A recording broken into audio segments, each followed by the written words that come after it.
Because it's such a nice day outside, I thought we'd do the review out here! Today I'm reviewing one of Shakespeare's history plays, Julius Caesar. You've probably heard of this play at least once or twice. It's been referenced many times in a lot of media. It's possible that even some of your history teachers reference this play. Shakespeare wrote many history plays, but most of them are about English kings. I do intend to go over those at some point, but let's focus on this one. Shakespeare actually wrote 3 Roman history plays.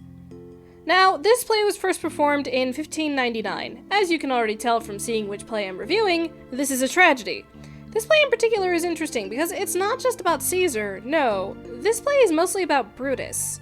The story begins with a parade around Rome as Caesar had just recently defeated the sons of Pompey.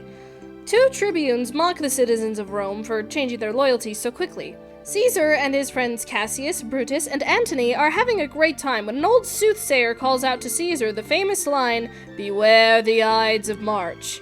The Ides of March is March 15th. Now, Caesar isn't that superstitious, so he dismisses it and continues to celebrate. Cassius starts convincing Brutus to join the conspiracy against Caesar, pointing out that he is unfit to rule since Caesar seems to be abusing his power, and Brutus agrees but is still unsure if it's the right thing to do. One thing they overhear from Casca is that Antony offered Caesar a crown 3 times, and Caesar denied it all 3 times. The people cheered for his denial of the crown, but Caesar didn't seem to cheer with them.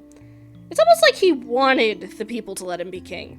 To ultimately convince Brutus to join the conspiracy, he forges a bunch of letters that are supposed to be from the citizens of Rome and sends them to Brutus. The letters basically say that Caesar is too powerful and needs to be taken down. Brutus, believing this to be for the good of Rome, and fearing Caesar having too much power over the people, finally joins up with Cassius's conspiracy. The conspirators meet up, and Cassius wants to kill Antony as well, but Brutus convinces him not to, since too many deaths would dishonor them. Now, Caesar's wife, Calpurnia, has been having strange dreams lately about Caesar's death. On the Ides of March, Caesar is preparing to go to the Senate, but Calpurnia begs him not to go. Caesar agrees with Calpurnia to stay at home, but one of the conspirators pops in and convinces him that Calpurnia has misinterpreted her dreams and the omens. So Caesar goes to the Senate. On his way there, literally everything around him is trying to warn him, but he ignores it all. Well, he should have listened because he was killed by all of the conspirators, including Brutus. Antony arrives and mourns Caesar, but pledges his allegiance to Brutus. Antony wishes to speak at Caesar's funeral when the conspirators plan to explain why they killed Caesar. After everyone leaves, Antony vows to avenge Caesar. At the forum, Brutus admits that he did this for the good of Rome. Antony is now at the pulpit and turns the crowd against the conspirators by reading Caesar's will. Caesar left every citizen 75 drachma and made his private gardens public. The masses drive Cassius and Brutus out of the city and hunt down any conspirator they find. Caesar's adopted son Octavius arrives in Rome and helps Antony and some others build up an army to fight Cassius and Brutus. Back with Cassius and Brutus, they too are building an army. Brutus has also just learned that due to all the pressure, Portia, his wife, just committed suicide. Brutus is also visited by Caesar's ghost, who tells him that he will meet Brutus on the battlefield in Philippi. The battle begins, and things are not going well for Brutus and Cassius's armies. Cassius's men are fleeing, and Brutus's men are not doing well. Cassius hears that his best friend Titinius has been captured and orders Pindarus to kill him with his own sword. As Cassius is dying, he says that Caesar has been avenged.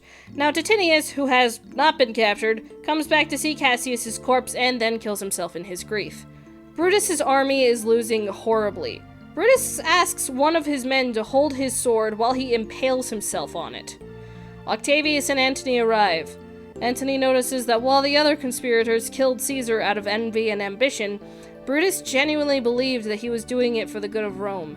Octavius orders Brutus to be buried in the most honorable way. Now that's where the play ends. Let's analyze. There was a great use of foreshadowing throughout the play, from the soothsayer to the ghostly appearances. Almost reminds me of Macbeth and Hamlet. In fact, this play is quite similar to Macbeth in a way. I shouldn't be surprised, the plays were written by the same person. One thing I wanted to point out is in the beginning of the play, when the people are so quick to switch sides. Now there's usually a reason for that, especially when a country has been conquered.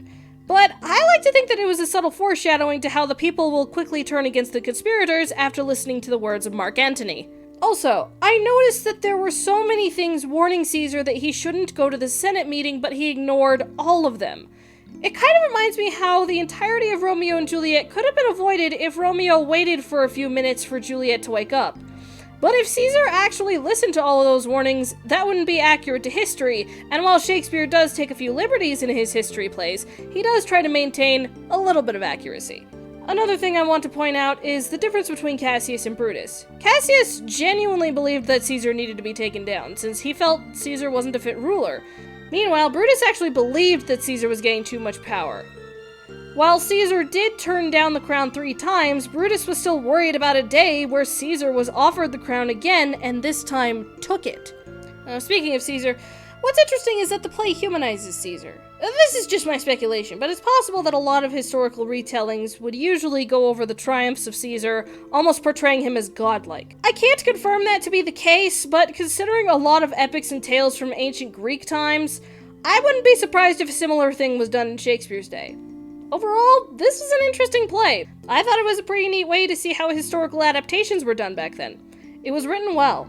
I recommend this play for ages 15 and up. While it is a great way to see an old historical adaptation, the language is still a bit difficult to understand.